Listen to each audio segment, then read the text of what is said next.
Alô, saudações a todos. Estamos entrando no ar com o Interurbano, sua conexão a cobrar com o Brasil, com o mundo. Conosco, Júnior Grins em ligação DDD 63, direto do coração do Brasil, Tocantins. Alô, Júnior. Alô, Everton Maciel, agora o mundo chegou aos gregos e o mundo não, né? As bombas chegaram aos gregos e troianos e a gente vai debater sobre isso no programa de hoje. Eu sou o Everton Maciel, do DDD 96, olhando o Brasil com a arrogância de um vereador bem de cima. Você acompanha nossos programas sentando o dedo no like, perturbando sua família com os links nos grupos de WhatsApp, interagindo conosco pelas redes insociáveis. Inscreva-se, ative as notificações, comente, assista nossos demais conteúdos. Respeito? Não se ganha no grito, se faz por merecer e ninguém, absolutamente ninguém, tem o direito de não se sentir ofendido. Siga lá no Instagram e no TikTok, @interiurbano61. No Spotify tem o podcast no canal SPT News. Todo dia, às 11 horas, tem o Sem Papel e Tinta na Rádio Superfã de Araguaína, 104,9 e logo, logo em outros dials também.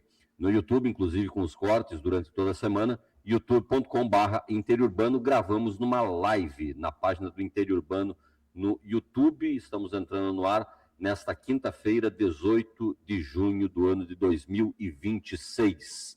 A Polícia Federal visitou Jacques Wagner, ele que é o Romeu Zema do PT, ele que está em todas, que só se mete em encrenca e que ainda por cima é líder do Congresso dentro do Senado, o líder do partido dentro do Senado. E o Daniel Vorcaro é um sociopata declarado. O banqueiro e amigão do Flavinho Desmaio, do Ciro Nogueira, do Davi Alcolumbre e agora do Jacques Wagner, não tem delação premiada aceita pela quarta vez. Negociando com órgãos diferentes, em termos diferentes, Ministério Público Federal e Polícia Federal, negaram o benefício da delação ao banqueiro pelo mesmo motivo repetidas vezes. O cara não admite culpa. Ele não vê culpa. Ele é um personagem do Dostoiévski. E sem culpado não tem nada, nem ninguém para delatar. Vorcaro não se vê como um bandido, não enxerga a si mesmo como aquilo que é. Um ladrão, um fraudador e ainda por cima um ostentador dos próprios roubos. Alguém que ficou criando provas contra si mesmo durante toda a sua última vida. Ciro Nogueira, ex-ministro de Jair Bolsonaro, provavelmente vai puxar a fila da cadeia, se enrolando cada dia mais. Foi o lobista de Vorcaro dentro do Congresso Nacional e aguarda o toque, toque, toque da Polícia Federal a qualquer momento. Mais uma cena normal do Bolsomaster que foi ofuscada pela Copa do Mundo. Jacques Wagner, líder do governo no Congresso, foi acordado também pela Polícia Federal pelas duas letras.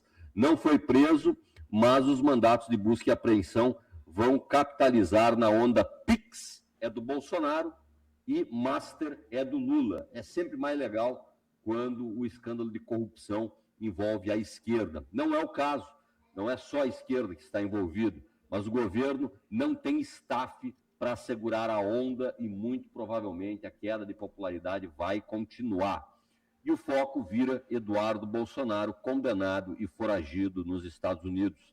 Ataques a Trump enfraquecido e sem conseguir ser ouvido na cúpula do G7. Parece aquele maluco da praça, sabe? Chega tentando falar com todo mundo ao mesmo tempo, sem dizer nada de concreto. Júnior, vamos começar pelo Jacques Wagner, que é a notícia mais quente. A Polícia Federal encontrou muita grana viva em endereços ligados ao senador do PT da Bahia, 55 mil dólares e 33 mil euros. Sempre que eu vejo esses valores, para tentar deixar eles bem translúcidos na minha cabeça, eu imagino assim, aonde daria para comprar um apartamento na costa do País Basco, ou na Itália, ou em algum lugar paradisíaco. E com 33 mil euros já dá para comprar muita coisa boa, viu, na Europa. Assim, a gente precisa olhar tudo isso com muita cautela e ver o que significa de fato cada coisa dessas, né? Eu falava agora há pouco ao vivo também sobre esse assunto, antes da gente fazer a gravação do nosso programa de hoje, é o seguinte. Primeira coisa que a gente tem claro que aquele negócio da Polícia Federal seletiva não rola, né?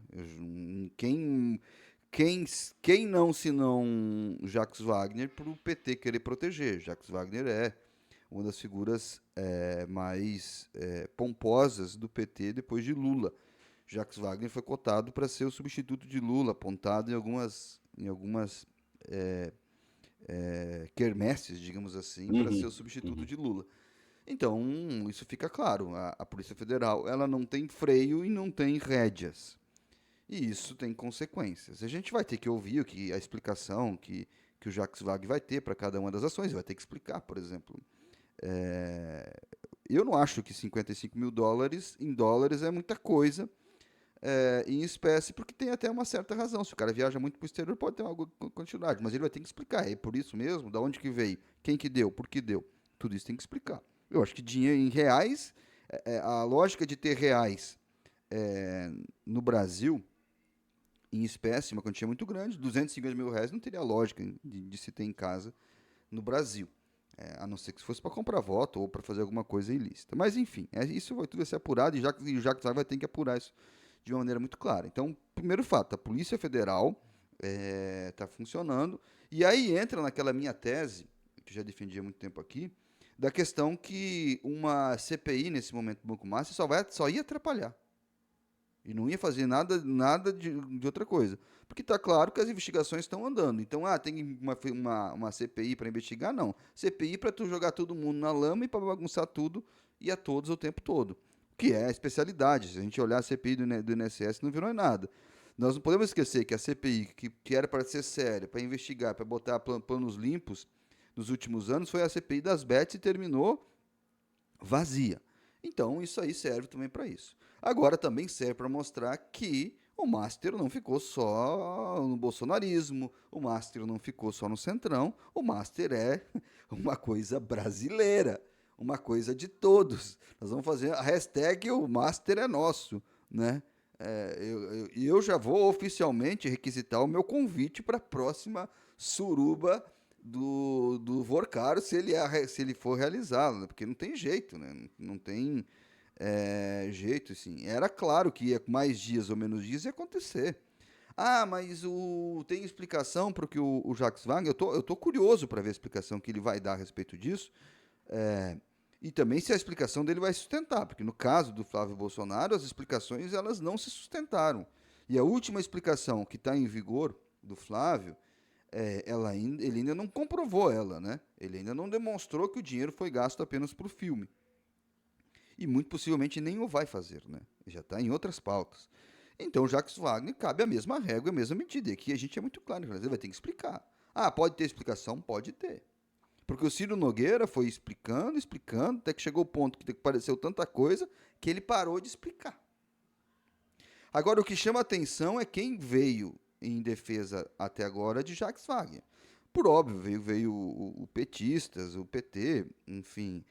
Como é o líder do Senado, e até a fala do Paulo Pimenta, líder na Câmara dos Deputados, foi muito, muito, muito, digamos assim, medida. Paulo Pimenta é alguém que vem da área da comunicação também, junto com o direito.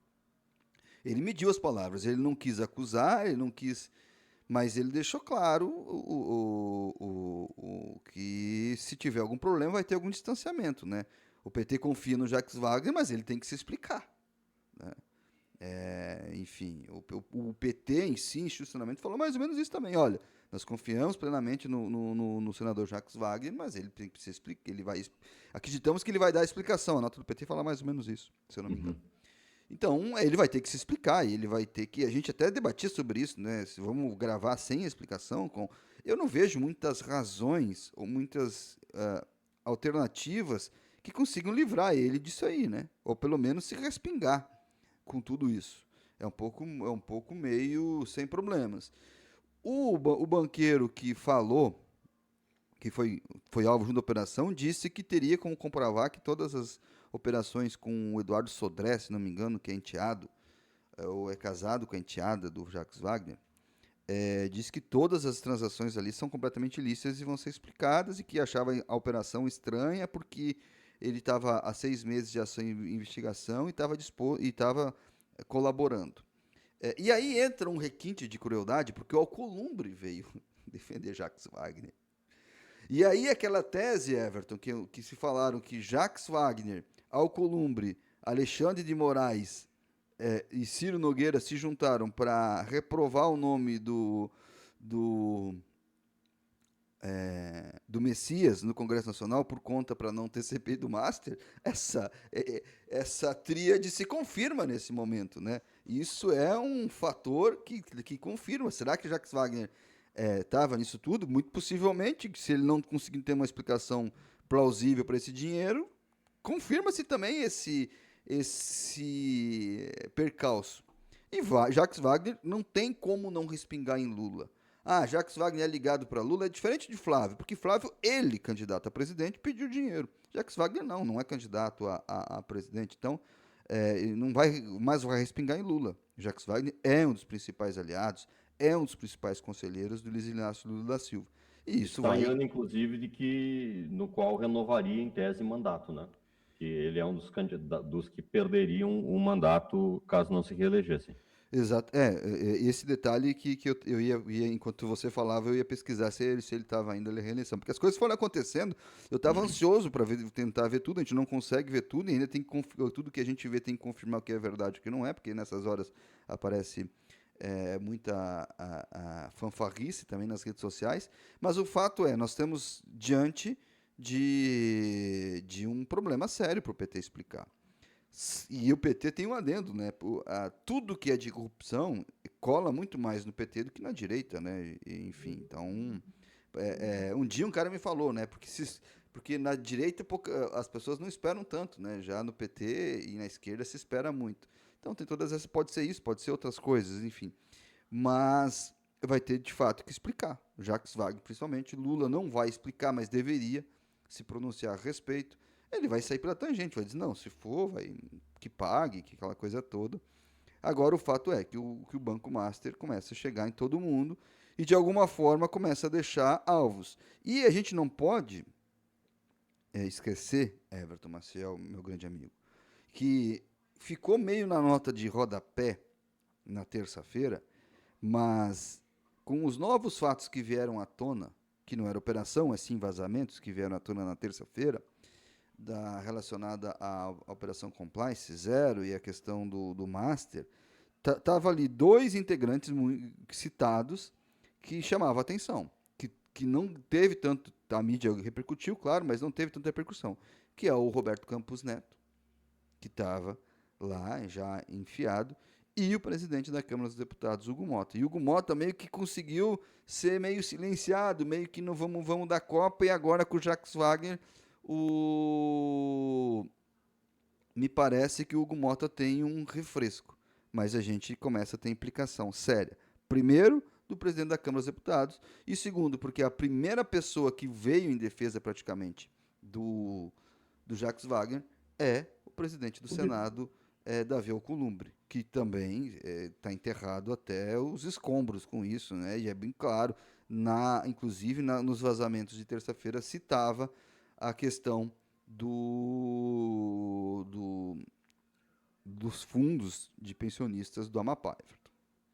Pois é, uma outra figura que tem, em tese, encerramento de mandato nesse ano de 2006 e que cada vez mais vai até o pescoço, é uma capa da Piauí depois da outra, é foto abraçado com o Vorcaro, quase em posição sexual, né?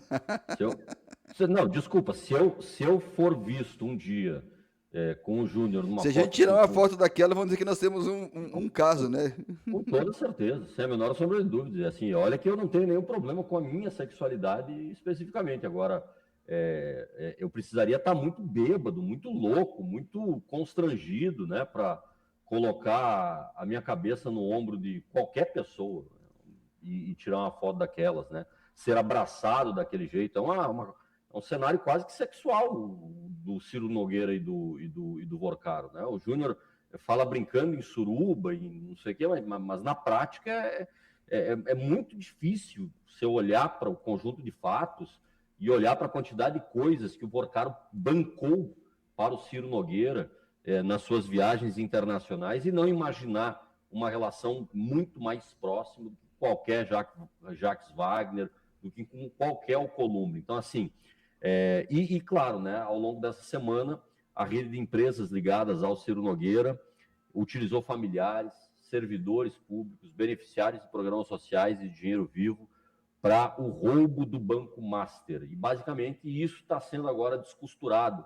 Esse fio está sendo puxado pela Polícia Federal, que acredita que o dinheiro tem origem em Daniel Vorcaro e na mesada paga por ele ao parlamentar. A teia é descrita por investidores como uma análise de relatórios de inteligência financeira do Controle de Atividades Financeiras, o COAF, sobre a movimentação do grupo ligado ao clã do senador que atua tanto no Piauí quanto no Maranhão, porque essas grandes famílias de bandido, elas sempre têm sucursais nos estados vizinhos, né?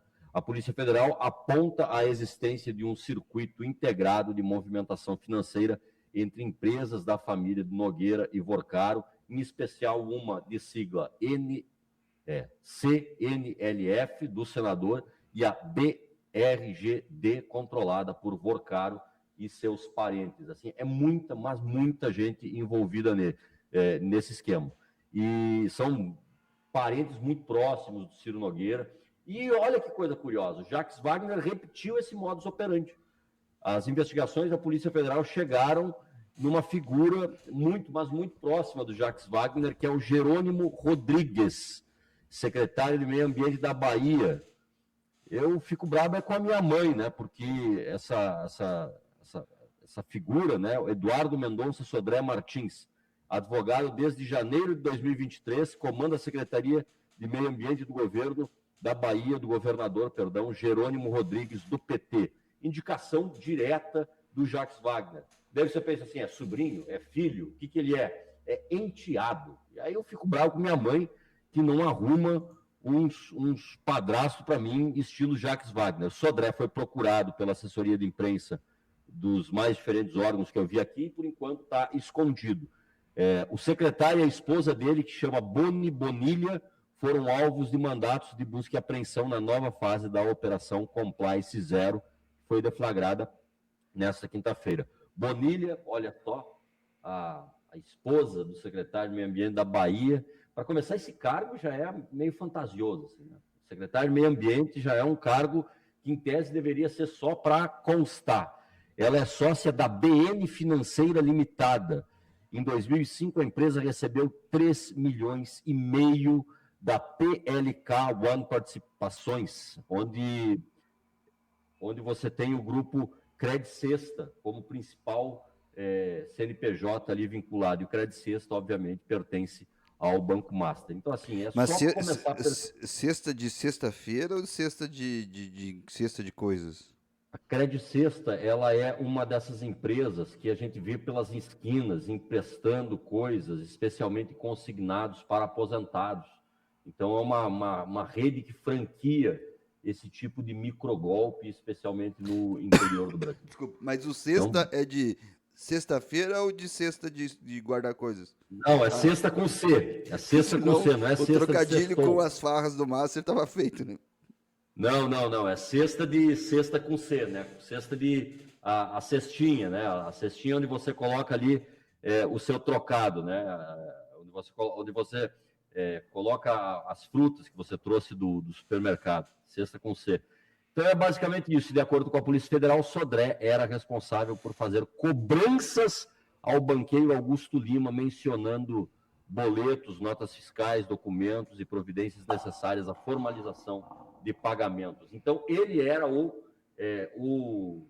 cara que andava de moto de um lado para o outro, fazendo cobranças para o Eduardo Lima, sócio direto, né, desse esquema de corrupção do Vorcaro. Só um parênteses, né? Duas coisas, né? Ou é um negócio legal, muito bem explicado, e aí é uma cabacice, né? Porque fazer negócio com um cara desses, alguém ligado ao político, é uma cabacice, né? Porque sabe que uma hora, num ambiente desses, vai vir à tona e depois até que explica focinho de porco na tomada, ou é claramente o problema, até mais grave, né, do que o Ciro Nogueira, porque não tem uma relação de amizade. O Gabeira, até durante a semana na Globo News, lançou um negócio, né? É uma amizade meio complexa essa do Ciro Nogueira com o Daniel Vorcaro, porque a gente não está vendo em nenhum momento o Ciro dar presente pro Daniel Vorcaro, é só recebendo presente. E aí tem um detalhe, porque a Polícia Federal ela pediu para dar busca e apreensão também no gabinete do Jacques Wagner. E o André Mendonça meio que disse, não, aí já é demais, né? Não, no gabinete não. O que, tipo assim, não faz sentido, tio. Eu acho que tinha que ter feito, já que vai fazer, tem que fazer no gabinete do Senado também, né, Everton? Pode ser um local importante. Para o Ciro Nogueira era. Eu duvido muito que para o Jacques Wagner o gabinete fosse um lugar especial, onde eles se reúnem para fazer orações e planejar o bem do futuro do Brasil, distribuindo benefícios sociais e estado de bem-estar social através de bolsa qualquer coisa. Bom, uma coisa que a gente vai ter que visualizar politicamente a respeito disso é como vão se comportar as próximas pesquisas eleitorais, né? E talvez isso dependa mais da resposta que o Lula der do que da resposta que o Jacques Wagner der. E na prática o Lula já está ensaiando uma eventual resposta que, na minha opinião, é tradicional demais. É aquela assim, errou, agora paga. Tem que esperar ser julgado. Sabe, isso é muito pouco quando se trata do líder do governo dentro do Congresso Nacional. Esse é o ponto. Assim, a primeira coisa que o PT e o Lula deveriam fazer num momento como esse é não fazer uma petice, né? Mas o PT faz petice. Quer dizer que não tem mais ninguém para ser líder do governo dentro do Congresso Nacional? Basicamente, esse é o recado que Lula vai passar, inclusive para bandidos como Alcolumbre. Então, o presidente Lula ele já está preparado para isso há algum tempo, essa possibilidade do escândalo do Master chegar, especialmente do Jacques Wagner, na Bahia, ela já estava sendo ventilada, e agora aí vai precisar de uma resposta, e essa resposta eu tenho quase certeza que vai vir de maneira protocolar, vexatória e vergonhosa, inclusive porque o próprio presidente do PT já se adiantou dando carta de confiança para Jacques Wagner. Então, assim, não dá para contar com a capacidade do Lula de conseguir capitalizar, em termos de votos reais, tudo aquilo que poderia ser benefício eleitoral para o partido dele, para ele mesmo, quando o assunto é o escândalo do Vorcaro ligado ao azarão do filme do Bolsonaro. Então, assim, essas coisas elas estão bem desenhadas, elas estão bem esquematizadas, já se mostrou o amadorismo disso tudo, já se mostrou que é uma maneira de mandar dinheiro para fora do Brasil e evitar fiscalização e pagar, inclusive, contas como as do Eduardo Bolsonaro lá nos Estados Unidos, mas conseguir transformar isso em votos eu acho que fica mais difícil a partir de agora, Júnior. Assim, já tá grande o boato, e inclusive o Celso Camarote, que talvez um dos repórteres que tem mais fontes e contatos em Brasília, né? Ele sempre é muito bem informado, né? Como, a gente não sabe, mas, enfim. Às vezes a gente desconfia que alguns, e não estou fazendo nenhuma acusação a Camarote, alguns repórteres, alguns são às vezes tão bem relacionados que a gente desconfia que até façam parte das coisas, né? E aí essa é uma distância que você tem que ter, de alguma forma. Já fala que estão esperando o próprio Wagner abrir mão da liderança do governo no Senado, que deve acontecer nas próximas horas. Eu não acredito, conhecendo política, conhecendo gestão de crise, que o Wagner vai se sustentar na liderança do partido. Ele sabe que o PT teria dificuldades para tirá-lo dali, né? Mas ele vai acabar abrindo espaço e muito possivelmente um dos grandes rivais de Alcolumbre vai para a liderança do PT, né? No Congresso Nacional, né? O senador aí do Amapá, eu sempre esqueço o nome dele, né? Randolfo Rodrigues. Eles só são antagônicos em Brasília, viu? Aqui no Amapá eles vivem abraçadinhos, só para trazer a fofoca. O Randolfo Rodrigues e o Davi Alcolumbre, eles são antagônicos políticos em Brasília. Quando se trata de fazer mutreta, de distribuir coisas do orçamento secreto para os prefeitos amigos, de colocar as empresas ligadas às famílias deles para construir metros de rodovia por valores absolutamente inflacionados, eles estão de mão dadas aqui no Amapá. E até porque assim, né, com todo respeito ao Amapá, né, estados como Amapá e como Roraima, fica até difícil um senador ter aquele tanto de emenda, né, porque são 20 municípios, né, 16 municípios são aqui no 16 Amapá. municípios, então, tipo assim, todo mundo manda para todo mundo, né, não tem, se tu vai mandar só para teus aliados, tu vai ter que mandar para uma cidade só, muitas vezes, então acaba que tem essa situação também. Mas o Jacques Wagner deve sair da liderança do PT no Senado. Assim, é sempre difícil ontem ver pesquisas, né? Porque as coisas elas mudam muito rapidamente. E existem fatores que podem mudar. Eu não sei, por exemplo, porque nós temos que falar daqueles independentes, daqueles que não são nem Bolsonaro nem Lula. É, é, o quanto isso vai ser ponderado nessa situação. Eu não sei até que ponto o Jacques, claro que vai ter influência, né? Não tem como, mas eu acho que o Lula vai jogar parado, né? De novo. E é uma coisa que ele não deveria fazer. Do ponto de vista estratégico, se eu fosse estrategista, eu ia falar para ele, faz uma nota, em alguma entrevista dessas com alguém muito confortável, tu deixa escapar alguma coisa, beliscando, alfinetando o Jacques Wagner e bola para frente. Eu, como conselheiro político, faria isso. Mas como explicação, como um presidente da República, ele deveria vir a público explicar isso aqui, né? Explicar até que ponto ele desconfiava, até que ponto ele não desconfiava. Claro que ele não vai dizer se sabia ou não sabia, até porque se ele soubesse, o próprio Andrei soubesse dessa operação antes e tivesse falado para alguém, é crime. Mas o Lula vai jogar parado nesse sentido de novo, Everton. Eu acho que ele não vai. Eu acho que deveria explicar, mas ele não vai explicar.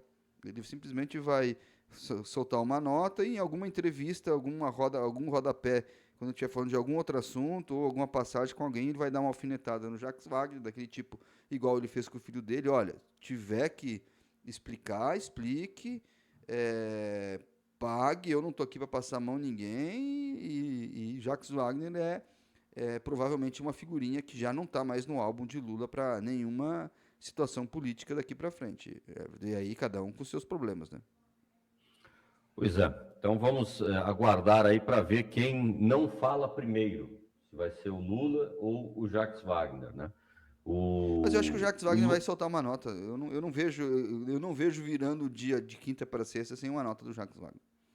Bom, antes da gente começar a se encaminhar para a polícia internacional, porque falar de família Bolsonaro nos Estados Unidos é falar de condenação, é falar de gente roubando o Brasil, é falar de gente tentando sabotar empresas nacionais, é falar de muita coisa. Talvez seja digno de observação ainda um assunto que ainda não encerrou, e não encerrou porque o Davi Alcolumbre está buscando maneira de capitalizar esse assunto para o seu lado.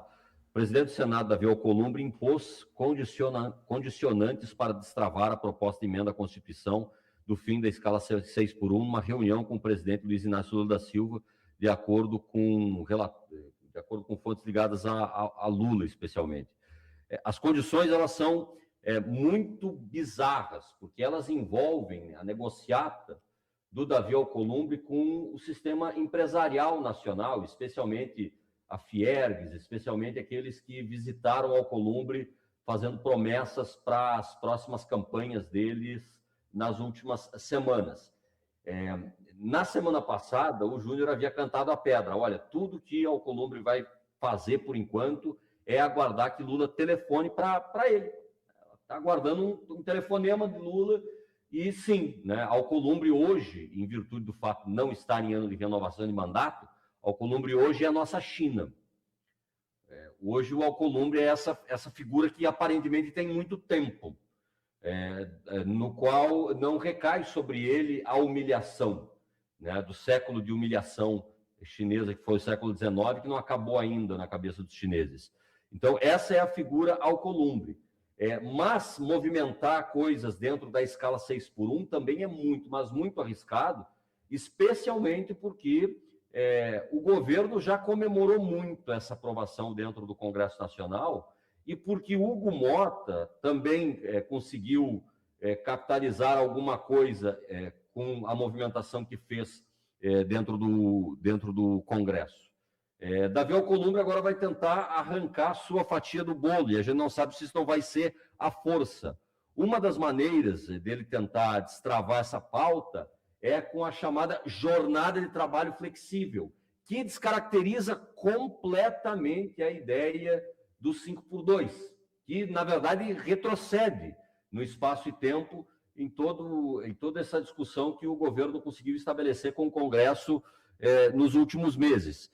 Uma alteração muito pontual, mas que pode fazer o Davi Alcolumbre sair por cima quando o assunto é o empresariado.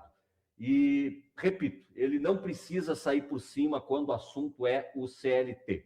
Não existem, né, votos do Alcolumbre ligados a essa categoria. Estados como o do Alcolumbre, o Amapá, eles sobrevivem de funcionalismo público, de emendas, de fundo de participação de municípios. Não sobrevivem de produção, não sobrevivem de trabalho, não sobrevivem de jornada 5x2, 6x1, qualquer que seja. E isso, né, ele vai começar a pesar, a medir e a calcular, basicamente a partir de hoje, porque o Lula voltou do G7 telefonando, sim, como o Júnior previu, para o nosso inhonho do estado do Amapá, Júnior. Era meio previsto esse jogo, né? E o Alcolumbre agora. O Alcolumbre ele tá enfraquecendo e está se enfraquecendo também por questões do Banco Master. Não tem jeito. Isso, o fato é inimaginável. Um presidente do Senado, do Centrão, poucas horas, acho que menos de 2 horas depois, 3 horas da operação contra o senador Jacques Wagner, vir a público defender o senador, né? É uma coisa impensável na história do Brasil, algo como essa. Então, tipo assim, Alcolumbre, ele já tem as digitais impostas nisso tudo. E agora ele precisa, né? Eu não sei até que ponto não foi aquela... eu quero muito a ligação do Everton, mas aí eu vou lá, eu sei que o Everton não vai me ligar, eu vou lá e falo para as pessoas ligadas, não, diz pro Everton que eu quero falar com ele, diz para ele me ligar que eu quero falar com ele, até que uma hora ele vai dizer, pô, mas vou ligar, só para ver o que é, né? Fiquei curioso. Então tem toda essa questão. O que vai acontecer de fato, essas pautas bombas, enfim, não sei. O Alcolumbre, ele está se posicionando, ele está tentando jogar para as eleições legislativas do ano que vem. Ele está tentando se posicionar de alguma forma com aqueles senadores que vão ficar na casa para que ele tenha, de alguma forma, uma posição privilegiada para a corrida à presidência do Senado. É isso que o Alcolumbre, no fundo, almeja, ao mesmo tempo que ele tenta se proteger, porque aí começa a vir chumbo tudo que é lado. Quando que vai vir a bomba do Alcolumbre, eu não sei. Até porque o Alcolumbre não tá... Eleitoralmente, ele não é um protagonista, né? O Alcolumbre tem prazo de validade, né, eleitoral. De agosto a outubro, ninguém falará o nome Alcolumbre, ou muito pouco no Brasil. Então ele sabe que ele está no... E aí está chegando o mês de julho, então o Alcolumbre sabe que está nas últimas semanas para ele jogar, tem que jogar. E muito possivelmente, novembro e dezembro, a gente vai estar falando do presidente eleito, seja ele Flávio, seja ele Lula, seja ele qualquer outro candidato.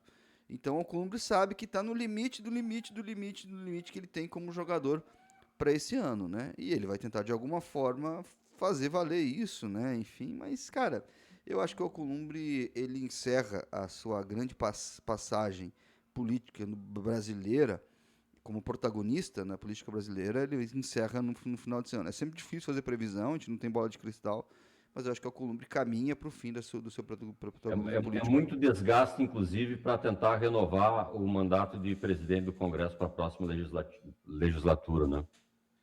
Quem é que vai querer assinar uma procuração, entre aspas, né, para o Alcolumbre por mais 2 anos, em meio a um banco master, em meio a um governo que vai ou ser um governo como foi o Bolsonaro, um governo de trincheiras, ou, se for um governo Lula, um governo de transição, de completa transição. Quem é que vai querer assinar, dar essa procuração para Davi Alcolumbre? Eu acho pouco provável. Mas para ele não custa sonhar, né? E também, às vezes, não custa ele também achar uma rede de defesa para o que vem por aí também. Enfim, o Davi Alcolumbre, ele, se o Gomota está conseguindo fazer um 26 bem melhor do que 25, apesar até desse percalço aí, agora apareceu um empréstimo que ele pediu para o Vorcaro, o Davi Alcolumbre faz um 2026 bem pior do que 2025, apesar de ter comemorado algumas vitórias aí, como se fosse Copa do Mundo. Pois é, e se nós temos no Davi Alcolumbre a nossa China, aquele que aparentemente tem muito, mas muito tempo, né? Nós temos no Eduardo Bolsonaro o nosso Paraguai da Copa do Mundo. Só os Estados Unidos lembram que o Paraguai existe, assim, tem que ser uma vitória acachapante, tem que ser uma vitória com humilhação, tem que ser uma vitória com tanta humilhação quanto aquele 7-1 que nós tomamos da Alemanha, porque o Eduardo Bolsonaro nos Estados Unidos, ele foi condenado pelo Supremo Tribunal Federal ao longo da última semana. Condenado pelo Supremo a 4 anos de prisão. O deputado Eduardo Bolsonaro chegou a afirmar o seguinte, lá da casa dele no Texas, né? Porque se pisar no Brasil, vai direto para uma carceragem da Polícia Federal. Ele afirmou que o julgamento na corte é sem pé nem cabeça e teria o objetivo de impedir sua participação nas eleições desse ano. Eu acho que é a primeira vez que ele fala como se candidato fosse a qualquer coisa. Ele é suplente de um candidato lá em São Paulo, a Senado, e a chapa de suplente é uma chapa única, né? Então, exato, se ele se confirmar como candidato e ele for inelegível ou pedido alguma elegibilidade durante o processo, inclusive a chapa não tem validade, né? É isso, é basicamente isso. Então foi por unanimidade que a primeira turma do Supremo Tribunal Federal sentenciou o filho de Jair Bolsonaro pelo crime de coação no curso do processo. Os ministros entenderam que o ex-parlamentar coagiu magistrados e articulou sanções junto ao governo dos Estados Unidos contra o judiciário brasileiro para impedir o julgamento da trama golpista em que seu pai foi condenado no ano passado, está preso em prisão domiciliar. Em nota à imprensa, Eduardo Bolsonaro afirmou que até hoje não foi citado de forma legal e atacou o relator ministro Alexandre de Moraes, a quem chamou de vítima e juiz.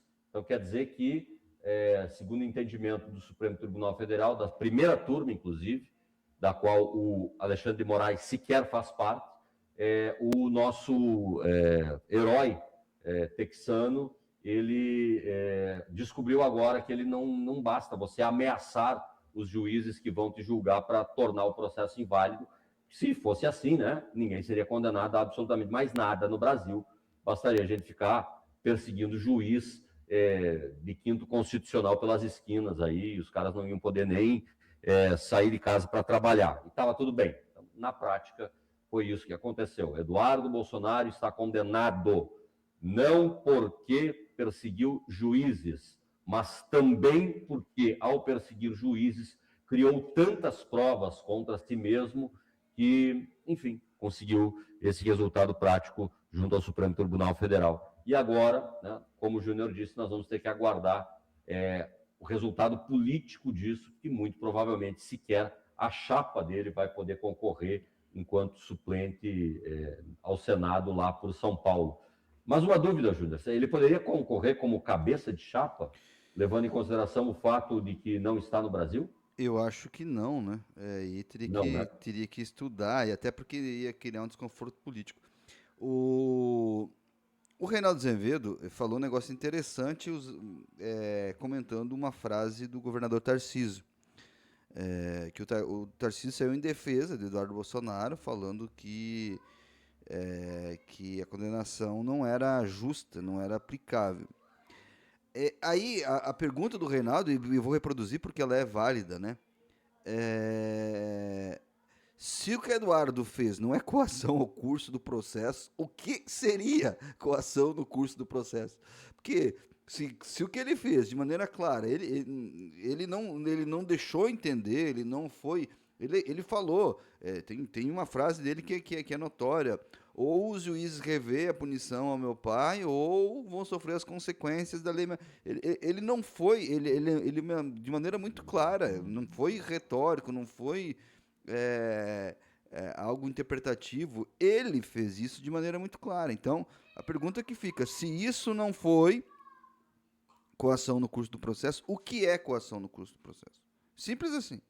Porque aí é isso que precisa se dizer. E o fato, já é muito claro, isso não é só uma questão brasileira, né? Poucos países no mundo permitem que o réu escolha o juiz, porque em tese é isso. Se eu ameaçar um juiz durante o processo, isso não torna o juiz não é imparcial, agora fugiu a palavra, impedido de julgar o meu processo, entendeu? Porque senão seria fácil.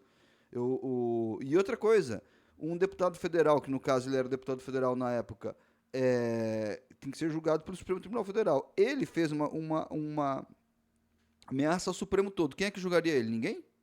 Então todos os ministros do Supremo estão impedidos, porque a ameaça foi ao Supremo Tribunal Federal como um todo.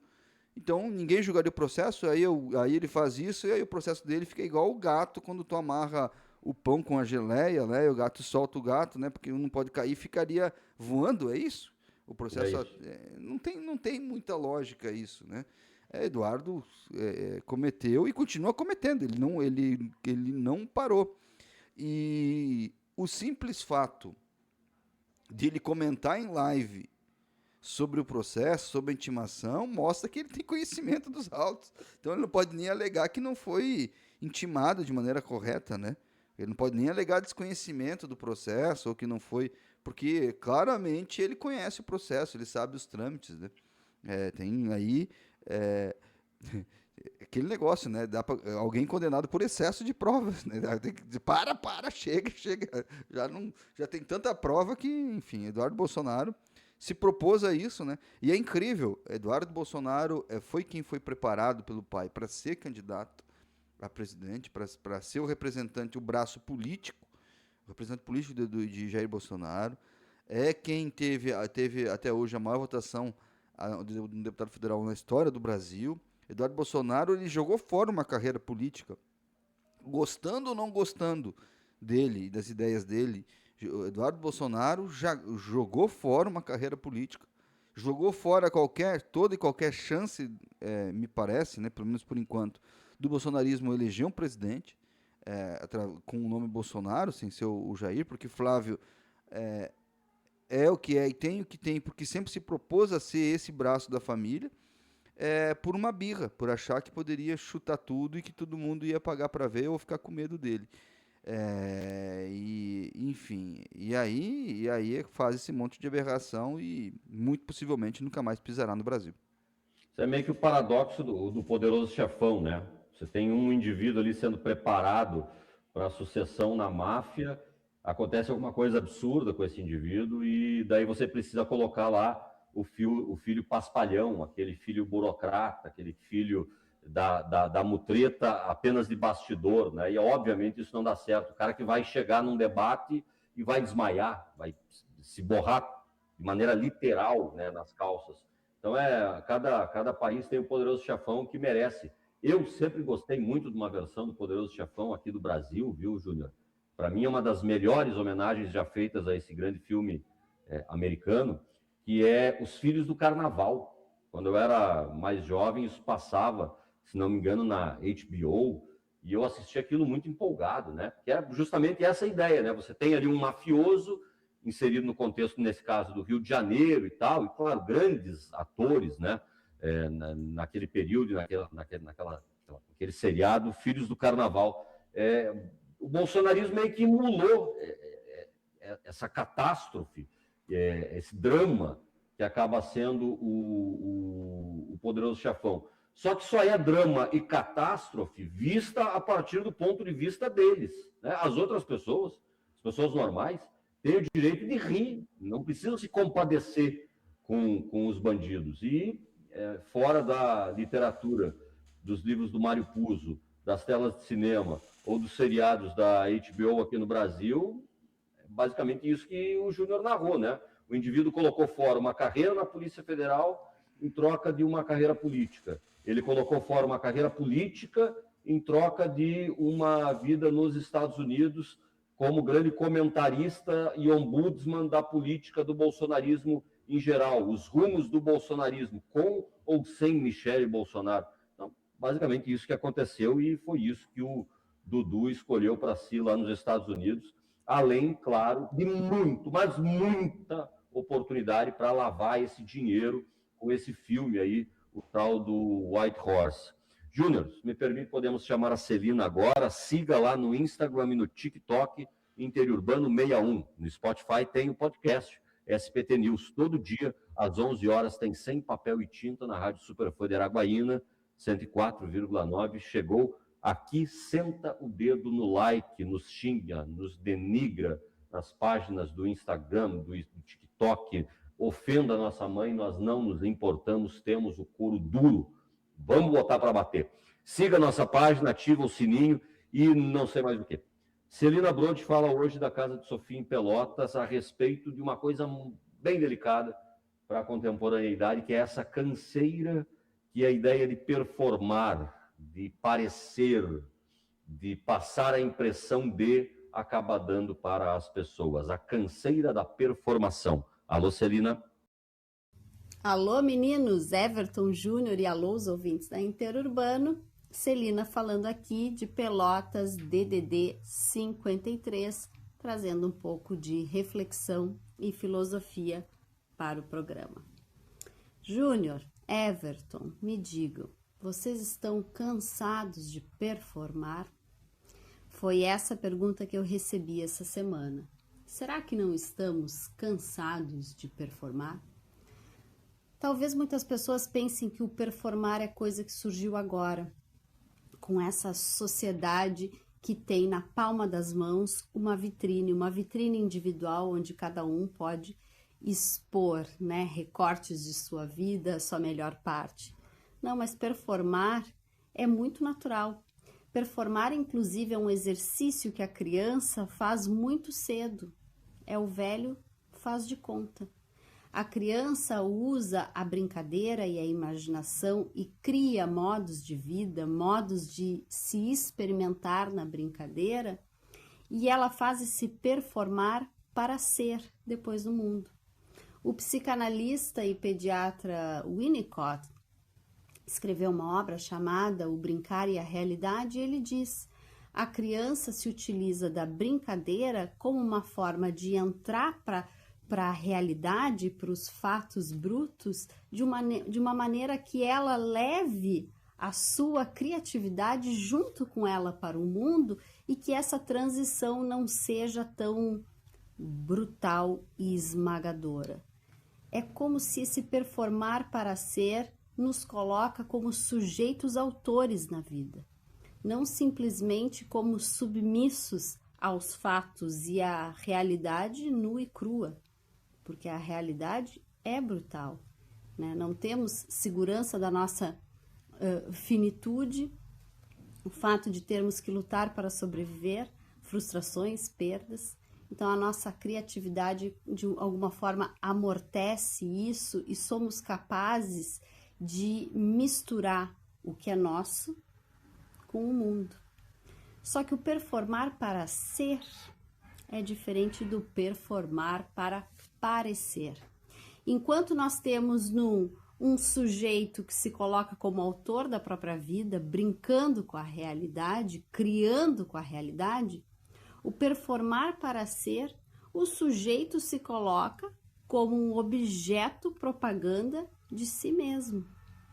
E aí ele precisa corresponder àquilo que vende e não vende. Essa demanda externa acaba colocando as escolhas desse sujeito objeto propaganda como reféns de uma lógica daquilo que é consumível.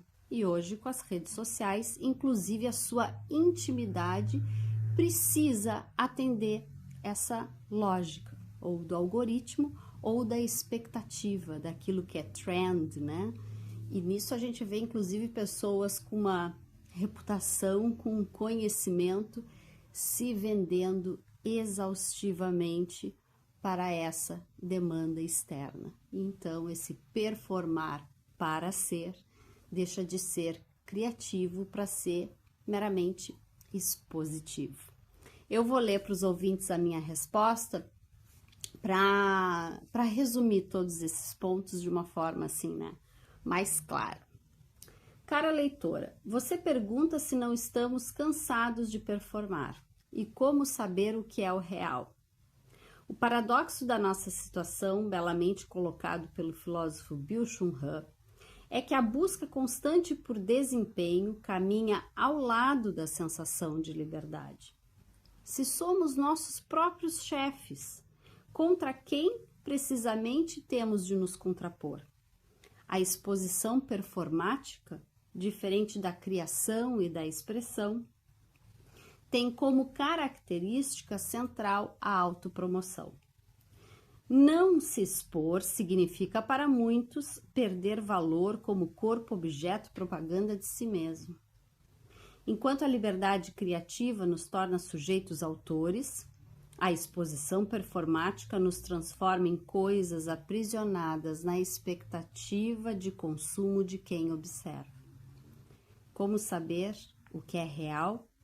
Quem sabe a diferença esteja entre quem brinca com a realidade e quem está preocupado em produzir impressões vendáveis.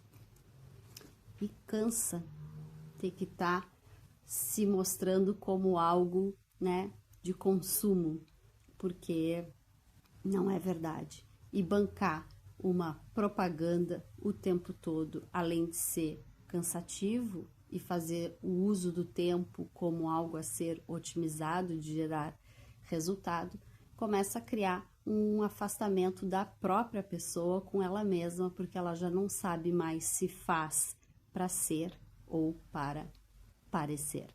Meninos, é isso que eu tenho essa semana. Um beijo a todos e semana que vem estarei de volta.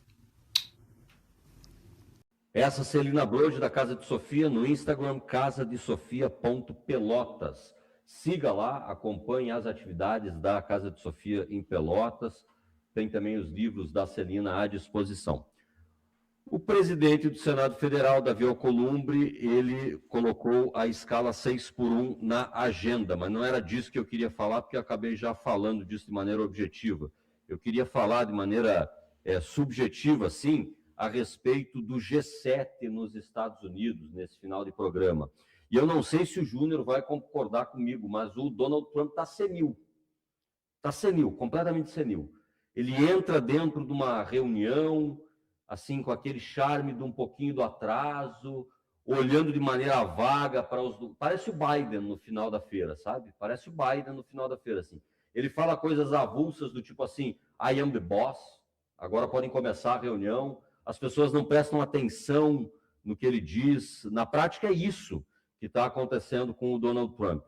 E Luiz Inácio Lula da Silva foi pego conversando com o primeiro-ministro da Coreia do Sul e falando coisas muito desagradáveis a respeito de Donald Trump.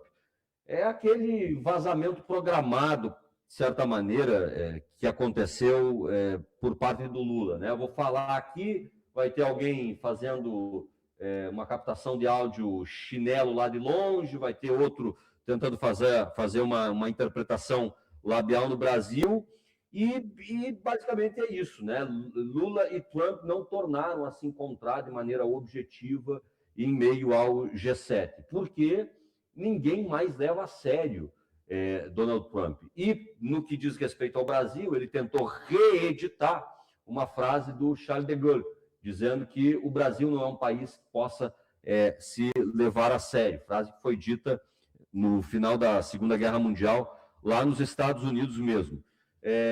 O Lula não ficou rebatendo isso, chamou ele em boca pequena, como eu vinha dizendo, de imperador, dizendo que o cara só serve mesmo para mau exemplo, e ficou ruim para todo mundo, mas eu acho que ficou bem menos ruim para o Brasil do que se Lula tentasse entrar, de fato, num confronto direto. Então, assim, são dois presidentes enfraquecidos, envelhecidos, tomados pela idade, e, obviamente, só um deles é presidente dos Estados Unidos da América. Para não dizer que o Donald Trump não conseguiu nada junto com o Macron lá na reunião do G7 em Aix-les-Bains, na França, depois ele foi levado num jantar de gala que foi muito, mas muito criticado pela opinião pública francesa no Palácio de Versailles, no interior da França.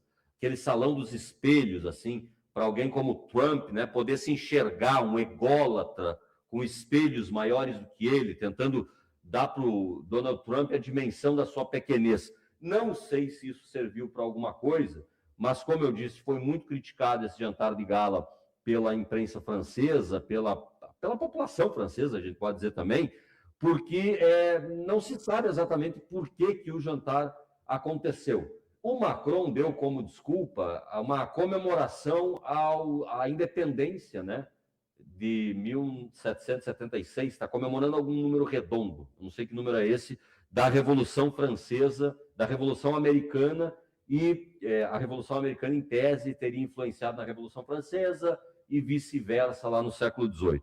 Assim, mais um desses grandes encontros do multilateralismo que terminam em absolutamente nada, do ponto de vista material, prático e objetivo para as relações internacionais, né? Nenhum grande acordo renegociado. O Brasil vai continuar tentando o fim do embargo a seus produtos de origem bovina na União Europeia, e é basicamente isso, uma reunião tosca com presidentes toscos fazendo coisas muito toscas, e daqui a pouco alguém vai dizer assim, tá, mas para quê? Né? Não dá para fazer um encontro no meeting ou criar um grupo de WhatsApp para decidir a produção de um filme, ou colocar lá todos os ministros de um governo, como o bolsonarismo faz, né? Talvez não seja essa a solução.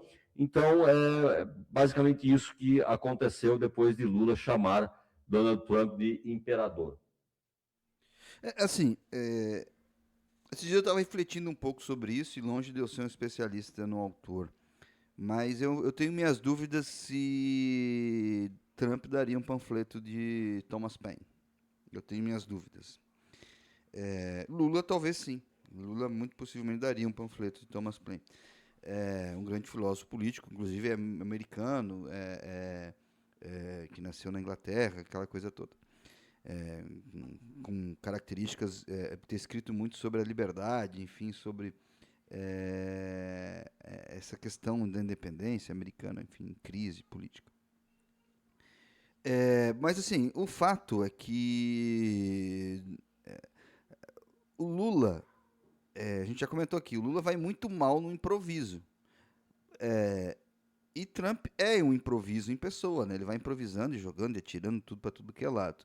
Mas, de alguma forma, nessa questão, a posição do Brasil e a posição do Lula nessa questão toda, do ponto de vista político, não do ponto de vista financeiro, né, porque tem as tarifas, ela é muito cômoda, né? O Lula deu a chave. Quem tem que negociar não sou eu e ele, né? O pessoal está negociando, enfim. E a popularidade de Lula, apesar de agora essa questão do Jacques Wagner, ela comparando com o Donald Trump, ela vai muito bem, obrigado, internamente. Então, para Lula é uma questão muito tranquila. Trump falou de Eduardo Bolsonaro, fez uma confusão com Eduardo, com Flávio, aquela coisa tosca que Trump já senil. Mas Trump tem que explicar muita coisa, por exemplo, sobre o Irã, internamente. Trump está... Além de já estar velho, o Trump está atordoado, né? Acabou de tweetar dizendo que não vai gastar os 300 milhões de dólares com o Irã. Trump foi protagonista da segunda maior derrota dos Estados Unidos em guerra que se tem notícia, né? E olha só que dá para fazer um parâmetro que até com o Vietnã, que é a maior, né? Porque, de fato, quem foi atacado, quem foi massacrado do ponto de vista bélico, conseguiu um acordo muito melhor do que tinha antes da guerra. Foi o Irã, não foi os Estados Unidos. Então, o Trump tem tudo isso na conta. Eu acho que Trump conseguiu esfriar o café dele a tal ponto que nem ele suporta mais tomar o próprio café. E aí faz essas aberrações, né? E aí Lula, que esse negócio da Coreia do Sul, Lula quando improvisa ele vai mal, né? Lula consegue jogar muito bem, por exemplo, dentro da cartilha do Itamaraty, porque o Itamaraty tem toda uma expertise, mas eu acho que o Lula ainda consegue ser menos tóxico para o mundo do que Trump, né? Trump é uma figura, enfim, cheia de problemas. E o Lula, apesar de gostar de aparecer, como todo político gosta, né? Eu nunca conheci um político que não gosta, não seja vaidoso de aparecer. Mas o Lula, talvez por conta da sua história, por conta do seu berço, se acostumou de alguma forma e consegue conviver com a falta de holofotes, né? A Lula consegue se conter em alguns momentos, nem sempre. E o Trump não. O Trump, ele é meio que morre pela boca como um peixe. E assim eu me despeço do programa de hoje. Um abraço, até a semana que vem, Everton Maciel. É isso, muito obrigado, Júnior Greens. Não se esqueça, no Spotify tem a página SPT News, em qualquer lugar você participe e colabora, sentando o dedo no like, distribuindo coraçõezinhos aleatórios e perturbando o grupo da família com os nossos links. No Instagram tem Interurbano 61, siga lá, ative as notificações, comente, assista nossos demais conteúdos nos cortes das redes insociáveis César Augusto da Silva e Dudu Castro, comigo, Júnior Green, CEO da SPT News e, portanto, meu chefe. Eu sou Everton Maciel e me despeço aqui. Até o próximo Interurbano.